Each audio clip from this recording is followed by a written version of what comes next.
part of, you guys feeling alone is a lot of what's going on right now is you're changing so radically. So you're changing, so you're not even keeping yourself company. Does this make sense? Mm-hmm. Like, you used to know what kind of food you liked and how often you like to sleep and, what you like to do. And you kind of had this sense of being a friend of your own. And now, because you're all changing so radically, it's like you wake up one day and and I don't eat eggs anymore? But I'm a person who eats eggs. No, I'm not a person who eats eggs anymore. So all of a sudden, your friendship that you give to yourself is even kind of gone. And that can leave you feeling very, very alone. So we suspect with you especially that this is something that's going on, is that you're feeling your friendship with yourself is even diminished. And we don't want you to slip in, that means I'm not a good friend to myself, like I don't love myself, or I'm not loving to myself. This isn't the direction to take that. The direction to take it is, well, I need to get to know my new friend. Okay, we have time. We're just going to have a little talk about betrayal because the energy shifted so radically when we said that word. Ah, betrayal, God, and your alternative expressions, selfish and betrayal. When you're not living consciously, boy, are those buzzwords, right? That's one of the ways to get so attacky on somebody else. Because when you're not living consciously, to be selfish, is nasty. Like, you're so selfish, right? And betrayal is like, the other side of that is like, you can say, you betrayed me. And you can find probably 200 million people on this planet right now that would justify almost any reaction to betrayal, right? You can cut their head off, you can chop off their hands, you can, dismember them if they betray you. And the idea of betrayal is that you have a certain way you have to be, and if you don't follow that, then you've betrayed your clan or your chief or your lover or your wife or your husband, and you suck. Bad. He betrayed me. He went out with another woman, or whatever your current thing is that you've got going. The thing is when you decide what the rules are, when you decide it has to be a certain way, when you pre-program it's going to be X, Y, Z, then you open the door to betrayal being part of your existence. Because if somebody doesn't do what you thought they were going to do, then they've betrayed you. So this is another place where all things are fascinating can take a big load off your shoulders, because you don't have to run in that energy of, but you didn't do what you said you were going to do, you betrayed me. You can run in the energy of, well, that's interesting, and I'm not interested in having any more of it. And the difference in those two stances is victim and creator. And betrayal, to be able to feel betrayed, you have to be in the victim stance. Creators don't get betrayed. Creators set boundaries. And you're creating a healthy pattern to follow in the future by choosing a different perspective. And that's really the invitation across the board we're making to you, is choose a different perspective on things and allow what's in your face at this moment to be fascinating, rather than be attached to the idea that it has to be different than it is now.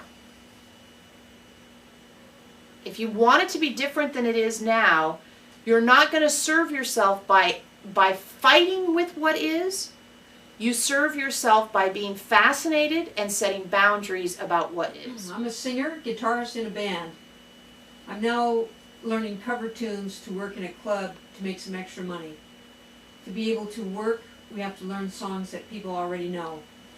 Am I on the right track to just think that I'm helping others see the light by just lifting their mood and feelings by my art? I used to try to write by channeling, and then I realized that if that would happen, it would be automatic. Am I on the right track? Wow, there's a lot of assumptions in your question, Janet.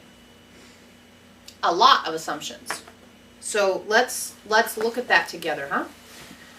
The first assumption is that you have to, what did she say, spread her light or share her light, or there's something about light in there. Help others see the light. Oh, no, we don't help others see the light. That's service. You don't help others see the light. You emanate your light, and if they see it, that's great. It's not your job to help others see the light.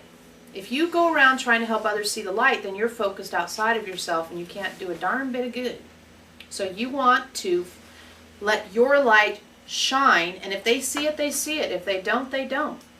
Not your business. If they come to you and respond to your light shining, great, interact with them. If they don't, you keep emanating. Right? Yes. You guys know this. Good. Okay. Then she said something about how she has to learn cover tunes to make money. Or she's going to work in a club to make money. We don't work to make money.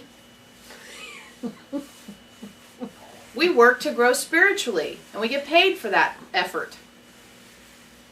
If you're working to get money, you've got to be really, really careful about equal signs.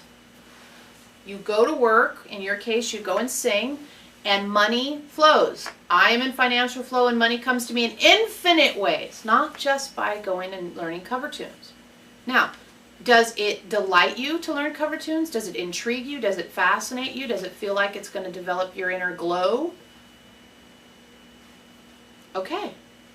That is something that you're interested and fascinated by, and they are telling you they'll pay you and you would like some money, so great. But be cautious about saying, I'm going to do this because of that.